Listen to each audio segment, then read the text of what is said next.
নিয়তির কি নির্মম পরিহাস। এই হাসি খুশি থাকাটাই যেন তার জন্য কাল হয়েছে। তরতাজা এই যুবক হাসির কারণেই প্রাণ হারিয়েছে। তুচ্ছ একটা ঘটনাকে কেন্দ্র করে সবকিছুর শুরু। পারভেজ নিজেও হয়তো কল্পনা করেননি তার সাথে এত বড় অন্যায় হতে যাচ্ছে। গণমাধ্যমের সূত্র ধরে পাওয়া প্রত্যক্ষদর্শীর বর্ণনায় 2025 সালের 19 এপ্রিল বিকাল 4:30টায় বিশ্ববিদ্যালয়ের সামনে একটি ক্যান্টিনে সিঙ্গারা খাচ্ছিলেন পারভেজ। সেখানে ইউনিভার্সিটি অব স্কলার্স এর দুই নারী শিক্ষার্থীও দাঁড়িয়েছিলেন। এক পর্যায়ে ওই দুই নারী শিক্ষার্থীর মনে হয় জাহিদুল ও তার বন্ধুরা তাদের নিয়ে হাসাহাসি করছে। তারা এ বিষয়ে জানতে চাইলে জাহিদুলরা সেটা অস্বীকার করেন। পরে ওই দুই নারী শিক্ষার্থী প্রায় মিশিয়ে বিশ্ববিদ্যালয়ের 3 শিক্ষার্থীকে ফোন করে ডেকে আনে। ওই 3 জন এসে জাহিদুলের কাছে হাসাহাসির কারণ জানতে চাইলে উভয় পক্ষের মধ্যে কথা কাটাকাটি হয়। এই হট্টগোল দেখে বিশ্ববিদ্যালয়ের প্রক্টোরিয়াল বোর্ডের সদস্যরা সবাইকে ক্যাম্পাসে ডেকে এনে বিষয়টি মীমাংসা করে দেন। সহপাঠীদের ভাষ্যমতে প্রক্টর অফিসে পারভেজ দাবি করেছিলেন তিনি বন্ধুদের সঙ্গে নিজেদের আলাপের বিষয় নিয়ে হাসাহাসি করছিলেন, সেখানে কাউকে উত্তক্ত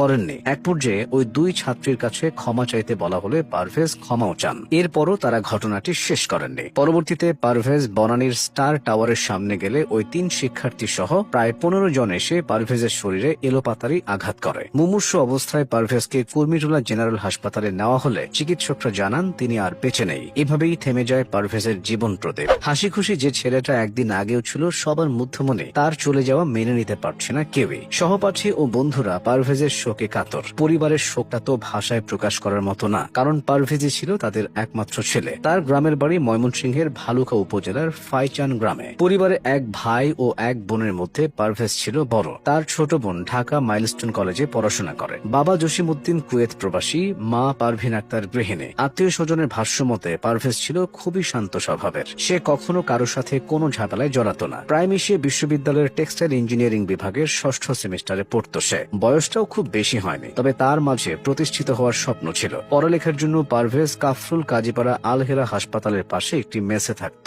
এদিকে পারভেজের এই ঘটনায় বৈষম্য বিরোধী ছাত্র আন্দোলনের 2 সদস্যকে দায়ী করেছে ছাত্রদল। ছাত্রদলের সাধারণ সম্পাদক নাসির উদ্দিন সাংবাদিকদের বলেছেন, এই ঘটনায় বিশ্ববিদ্যালয়টির শিক্ষার্থী এবং বৈষম্য বিরোধী ছাত্র আন্দোলনের বনানী শাখার সদস্যরা জড়িত। ইতিমধ্যে ছাত্রদলের ব্যানারে এই ঘটনার প্রতিবাদে মিছিল করা হয়েছে। তবে পাল্টা অভিযোগ করেছে বৈষম্য বিরোধী ছাত্র আন্দোলন। সেই সঙ্গে ছাত্রদল সাধারণ সম্পাদকের বক্তব্যের নিন্দা জানিয়েছে প্ল্যাটফর্মটির ভেরিফাইড ফেসবুক পেজে এই সংক্রান্ত একটি পোস্ট করা হয়েছে। আর পুলিশ বলছে ঘটনার সুষ্ঠু তদন্ত করে ব্যবস্থা নেওয়ার কথা। এদিকে পারভেজের মামাতো ভাই হুমায়ুন কবির বাদী হয়ে একটি প্রাণহানির মামলা দায়ের করেছেন। এজাহারভুক্ত 8 জন সহ অজ্ঞাত 30 জনের নামে এই মামলা হয়েছে। ইতিমধ্যে আসামি গ্রেফতারে কাজও শুরু করেছে পুলিশ। তবে এতেও যেন স্বস্তি পাচ্ছে না কেউ। অফলাইনের পাশাপাশি অনলাইনে পারভেজের প্রাণহানির বিচার দাবিতে সরব হয়েছে অনেকে। ছেলেদের পাশাপাশি ঘটনায় জড়িত